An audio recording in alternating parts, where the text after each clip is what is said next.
Aya mahugurwa yaje tuyakeneye cyane, twashimye ko batumurikiye integanyanyigisho ivuguruye ku isomo ryo kwigisha amateka. Ukabona ko iyo ugereranyije ni yari isanzwe, ubona ko iyi ivuguruye ariyo nziza kurushaho.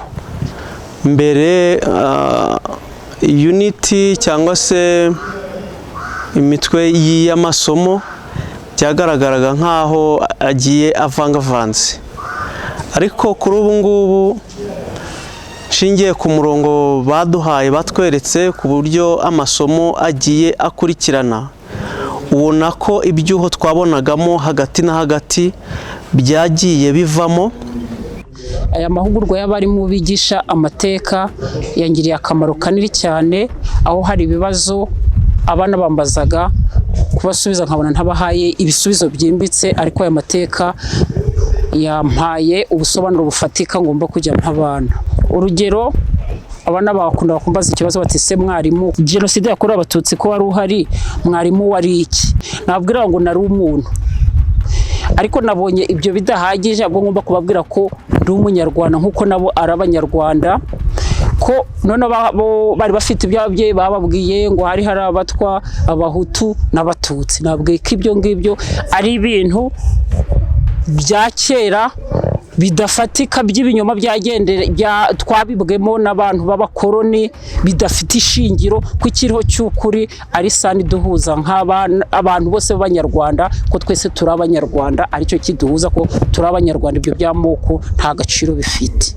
Muri make abazungu bageze mu Rwanda basanze abanyarwanda babanye neza, abanyarwanda batabarana, bafashanya, bafite ubumwe ntagerurwa, ubumwe buri ku kigero gishimishije. Ari noneho mu rwego rwo gutanya abanyarwanda, twabonye ko mu isomo twahawe, twabonye ko icya mbere muri 1924 bafashe itorero ry'abanyarwanda barikuraho. Aho rero abakoroni baje gusanga bwa bumwe bw'abanyarwanda, bamaze kuza bazibonye bwa bumwe bw'abanyarwanda, babona ko kubakoroniza badashobora kubibasha. Bifashe tekinike yabo bakoreshaga yo gucamo abantu ibice ngo ubone uko bayobora, bafata bamwe barabatonesha abandi bajya hasi. Aho ngaho haje guturuka inzangano, babonye bidahagije baje no gushyiramo ibyo bita imirimo y'agahato mu butegetsi, bamwe bakabakubitisha abandi. Mu kubakubitisha abandi, umwe aho kugira ngo aboneke ari umuzungu wamukubise, yabonaga ko ari mugenzi we. Ibyo byaje guhimbira amakimbirane, birazamuka bigera muri aho twavuga ngo u Rwanda rubonye ubwigenge bw'igobotoye abazungu, ariko ntago bwari ubwigenge, kuko impamvu igaragaza ko butari ubwigenge nuko bwaba ubwigenge bwo guheza bamwe no kubacira inyuma y'igihugu. Aho kugira ngo bongere babanisha abanyarwanda, bahise batsindagira nero ibyo abazungu bari basize.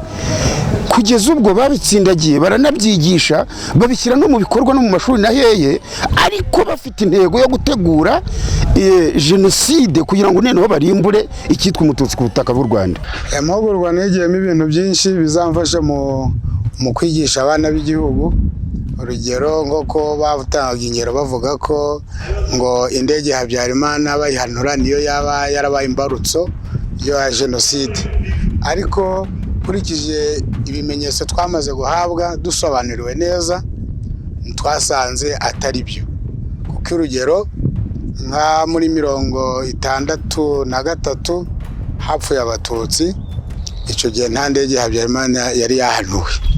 Icya kabiri nanone bavuga ngo mbonye umutwe wakubiswe urushi, babikwiza hose mu gihugu hose, ntabwo ari indege Habyarimana yari yahanuwe, kandi twamaze gusobanurirwa ko byari ibinyoma, kwari kugira ngo babone uko bica Abatutsi. Muri 1973 naho hapfuye Abatutsi, kandi icyo gihe nta ndege Habyarimana yari yahanuwe. N'izindi ngero nyinshi bagiye batubwira, ariko ibyo byose byagaragaye ko atari indege Habyarimana yateye Jenoside, ahubwo ko ari umugambi wari warateguwe na mbere hose. Muri iyi minsi y'amahugurwa tumaze hano, nungutse ibintu byinshi kandi numva yarangiriye akamaro cyane. Harimo ibintu byinshi, ariko cyane nk'uruhare rw'umwarimu mu kurwanya ipfobya n'ihakana rya Jenoside yakorewe Abatutsi mu 1994.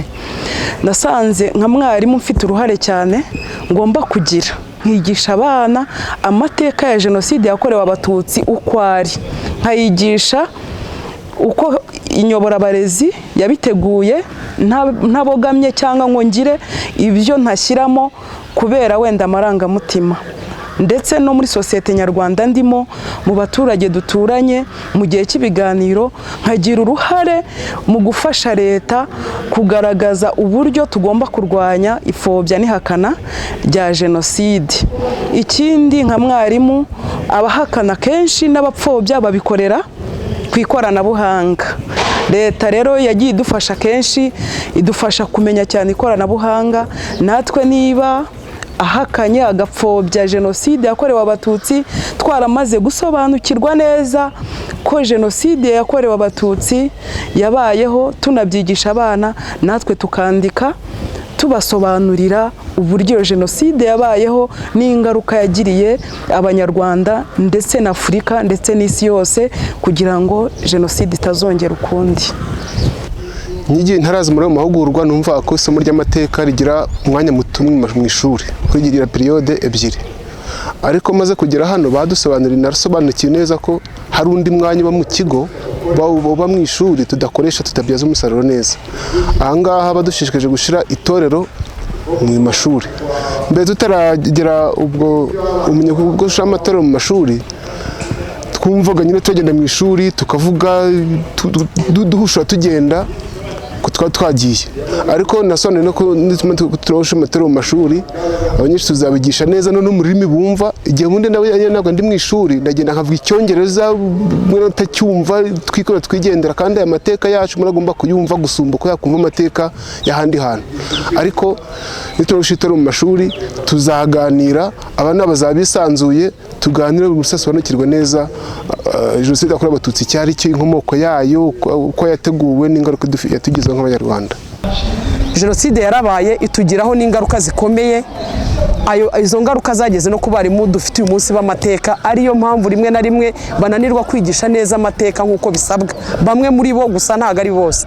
Kugeza uyu munsi rero turi kwigishwa kubasha kurenga ibikomere dufite, tukigisha amateka nyakuri y'igihugu. Akaba ariyo gahunda dufite twese kugeza uyu munsi, kugira ngo tugire abaturage b'ejo hazaza beza batarangwa n'amacakubiri ndetse n'ingengabitekerezo ya Jenoside. Bizatuma umwana nigisha avamo umuturage mwiza, utibona mu isura y'ubuhutu n'ubututsi n'ubutwa, ahubwo yumve ko ari umunyarwanda uzakorera igihugu akagiteza imbere, tukagira u Rwanda twifuza rw'ejo hazaza.